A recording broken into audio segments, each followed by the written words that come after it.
జపాన్లో ప్రాథమిక పాఠశాల విద్యార్థులు తమ తరగతి గదులను తామే శుభ్రం చేసుకుంటారనే విషయం చాలామందికి ఆశ్చర్యం కలిగిస్తుంది. కాని ఇది వాళ్ల విద్యా విధానంలోని ఎన్నో ప్రత్యేకతలలో ఒకటి మాత్రమే. ఈరోజు మనం ఒక జపనీస్ విద్యార్థి రోజువారీ జీవితంలోకి తొంగిచూద్దాం. వాళ్ల విద్యా వ్యవస్థను ఇంత విజయవంతం చేస్తున్న రహస్యాలేంటో తెలుసుకుందాం. జపాన్ విద్యా వ్యవస్థ మొత్తానికి పునాది ఒకే ఒక ఫిలాసఫీ. అదే చీ టోకు తై. అంటే ఇది కేవలం పుస్తక జ్ఞానం గురించి కాదు, పదునైన మనసు, బలమైన నైతిక విలువలు, అలాగే ఆరోగ్యకరమైన శరీరం, ఈ మూడింటిని ఒకేసారి అభివృద్ధి చేయడం. విద్యార్థులను కేవలం తెలివైనవారిగా కాకుండా ఒక సంపూర్ణమైన మనుషులుగా తీర్చిదిద్దడమే దీని లక్ష్యం.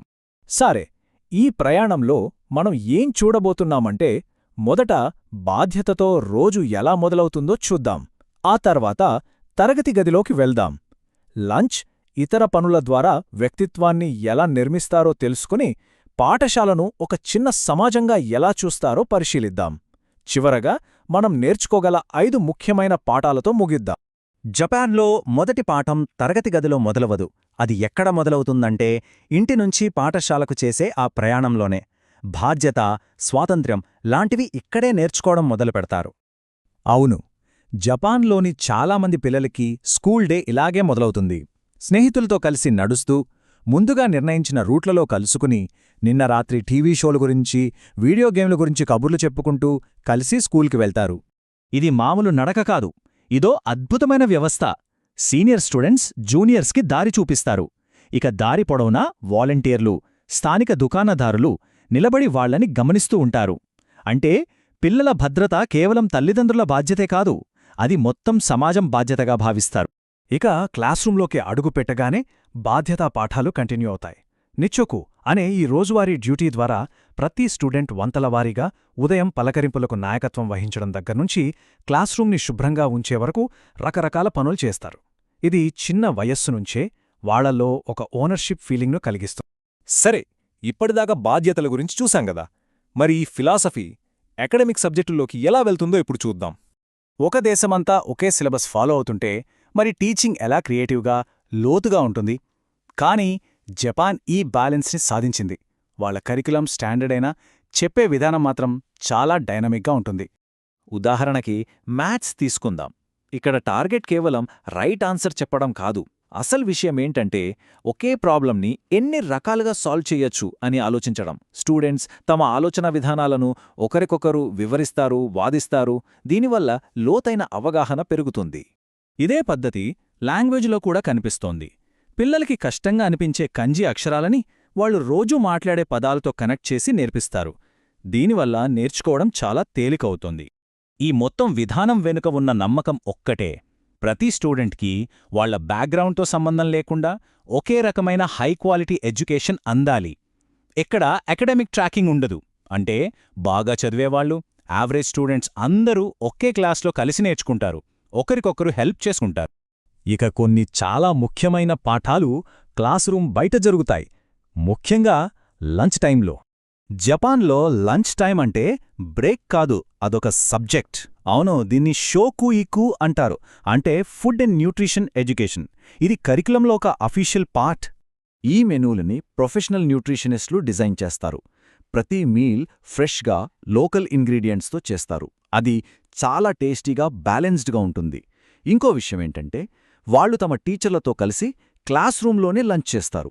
సో దీని లక్ష్యం కేవలం కడుపు నింపడం కాదు, మంచి ఫుడ్ హ్యాబిట్స్ నేర్పించడం, ఫుడ్ కల్చర్ గురించి చెప్పడం, అన్నిటికన్నా ముఖ్యంగా స్టూడెంట్సే ఒకరికొకరు సర్వ్ చేసుకోవడం.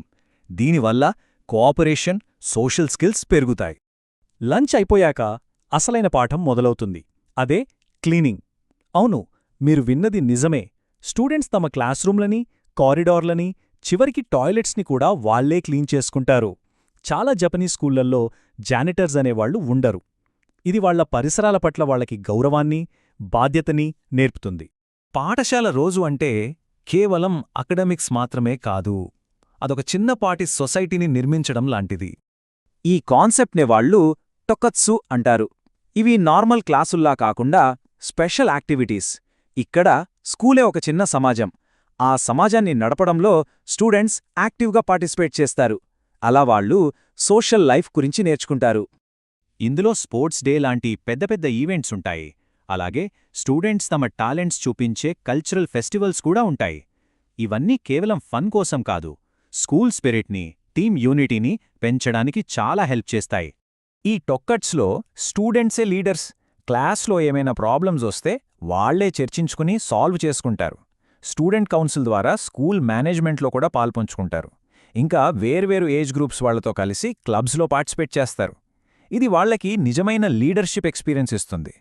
మరి ఈ యూనిక్ ఎడ్యుకేషన్ మోడల్ నుండి మనం నేర్చుకోవాల్సిన ముఖ్యమైన పాఠాలు ఏంటి? రీసెర్చర్స్ దీని నుంచి 5 ముఖ్యమైన విషయాల్ని గుర్తించారు. మొదటిది, సోషల్ స్కిల్స్కి ఎక్కువ ఇంపార్టెన్స్ ఇవ్వడం. రెండోది, అందరికీ సమాన అవకాశాలుండేలా చూడడం. మూడోది, స్టూడెంట్స్ని వాళ్ల ఎబిలిటీస్ బట్టి వేరు చేయకుండా అందర్నీ కలిపి చదివించడం. నాలుగోది, టీచర్లు కేవలం పాఠాలు చెప్పేవారుగా కాకుండా గైడ్స్గా ఉండటం. ఇక ఐదోది, ఫన్, ఆటలు కూడా లెర్నింగ్లో చాలా ముఖ్యమైనవి అని గుర్తించడం. మరి ఈ అప్రోచ్ నిజంగా వర్కౌట్ అవుతుందా? అవును, ఖచ్చితంగా. నంబర్స్ చూస్తే అదే తెలుస్తుంది. ఇంటర్నేషనల్ టెస్ట్లో జాపనీస్ స్టూడెంట్స్ ఎప్పుడూ మ్యాథ్స్ సైన్స్లో టాప్ ర్యాంక్స్లోనే ఉంటారు. అంటే వాళ్ల సోషల్ ఎడ్యుకేషనే వాళ్ల ఎకడమిక్ సక్సెస్కి బలమైన పునాది వేస్తోందన్నమాట. ఇదంతా చూశాక ఒక ఆలోచనొస్తుంది. ఒకవేళ అకడమిక్ ఎక్సలెన్స్కి అసలైన రహస్యం పాఠ్యపుస్తకాల్లో కాకుండా లంచ్ టైంలో ఒకరికొకరు పంచుకోవడంలో, కలిసి శుభ్రం చేయడంలో, ఒకరి పట్ల ఒకరు బాధ్యతగా ఉండటంలో దాగి ఉందేమో. జపాన్ ఎడ్యుకేషన్ సిస్టమ్ మనకు నేర్పిస్తున్న పాఠం బహుశా ఇదే.